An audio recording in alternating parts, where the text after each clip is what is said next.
యేసుక్రీస్తు నామములో ప్రతిరోజు దేవుని వాగ్దానం అనే కార్యక్రమానికి మిమ్మల్ని అందరినీ ప్రేమతో ఆహ్వానిస్తూ ఉన్నాం. ఎలా ఉన్నారండి? అందరు బాగున్నారా?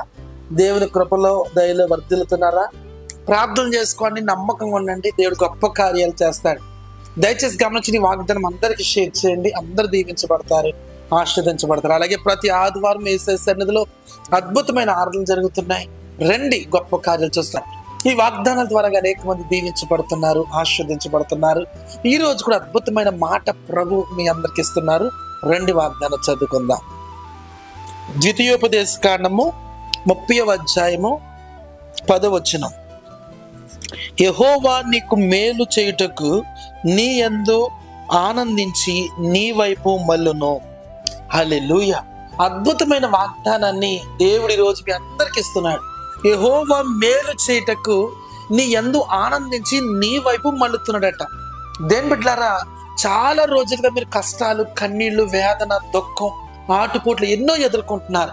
అయితే ప్రభు చెప్పమంటున్న మాట ఈరోజు వాగ్దానం ఏంటంటే, దేవుడు నీకు మేలు చేయాలని ఆయన ఆనందిస్తున్నాడట, నీ వైపు మళ్ళుతున్నాడట. దేవుని బిడ్డలారా, భర్తిమై గుడ్డివాడుగా ఆ రోడ్డు పక్కన పడిపోయినప్పుడు యేసు ప్రభు అక్కడికి వచ్చి వాడికి స్వస్థతనిచ్చాడు. బెతెస్దా కోనేరు దగ్గర కొన్ని సంవత్సరాలుగా పడిపోయిన వ్యక్తిని దేవుడు లేపాడు. జక్కయ్య రక్షణ లేకుండా ఎరుకో దారిలో ఉన్నప్పుడు ఆ మేడు చెడు దగ్గరికి వచ్చి రక్షణ ఇచ్చాడు. దమస్కు మార్గంలో పౌలు పడిపోయినప్పుడు సౌలు పౌలుగా మార్చాడు. గొప్ప కార్యం చేశాడు. ఈరోజు నీ వైపు మళ్ళుతున్నాడు. నీ స్థితి మార్చబోతున్నాడు, నీ పరిస్థితులు మార్చబోతున్నాడు. గొప్ప కార్యం జరగబోతుంది. నీకు మేలు చేయాలని యేసు నీ వైపు వస్తున్నాడు. దేవునికి స్తోత్రం. హల్లెలూయా. ఈరోజు నువ్వు ఎలాంటి శోధనలు ఉన్నారో, ఎలాంటి కష్టంలో ఉన్నారో, ఎలాంటి ఇబ్బందులు ఉన్నారు, దేవుడు సమస్తం ఎరిగినవాడు.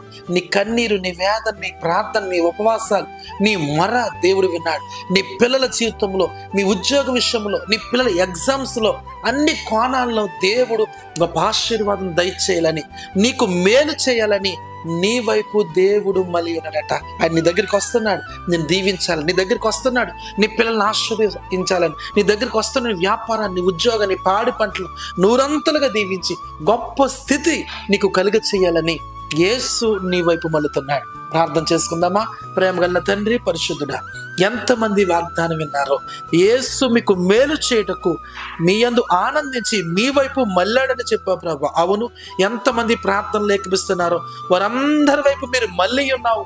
వారిని దీవించటానికి, మేలు చేయటానికి ప్రభు నీకు స్తోత్రమయ్యా. ఒక కుటుంబం ఈ వాగ్దానం వింటూ ఉన్నారు, చాలా కష్టాల్లో ఉన్నారు, చాలా ఇబ్బందులు ఉన్నారు, దేవుని సహాయం కొరకు ఎదురు చూస్తున్నారు. ప్రభు నీకు మేలు చేయాలని నీ వైపు మళ్ళీ ఉన్నాడట. దేవునికి స్తోత్రం. సునీత, దేవుని పట్ల ఒక అద్భుతమైన కార్యం చేయబోతున్నాడు.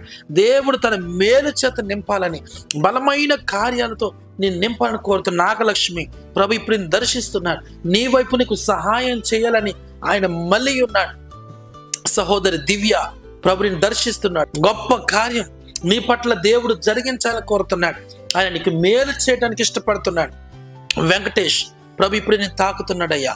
గొప్ప కార్యాలు జరుగుతున్నాయి. యేసు నామములో తన మేలు చేత నింపబోతున్నాడు. హల్లెలూయా. దైవమా నీకు స్తోత్రం.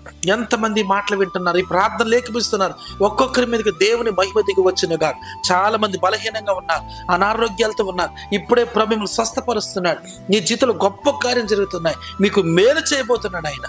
ఒక్కొక్కరిని దీవించమని, ఆశీర్వదించమని యేసు నామమున అడుగుచున్నాము తండ్రి. ఆమేన్, ఆమేన్. హల్లెలూయా. దేని బిడ్డలారా, ఈరోజు ప్రభు అందరితో మాట్లాడాడు. మీకు మేలు చేయాలని ఆయన మీ వైపు మళ్ళాడట. కనుక భయపడొద్దు, ధైర్యంగా ఉండండి. దేవుడు మీ వైపు వస్తున్నాడు, మీకు మేలు చేయబోతున్నాడు. God bless you.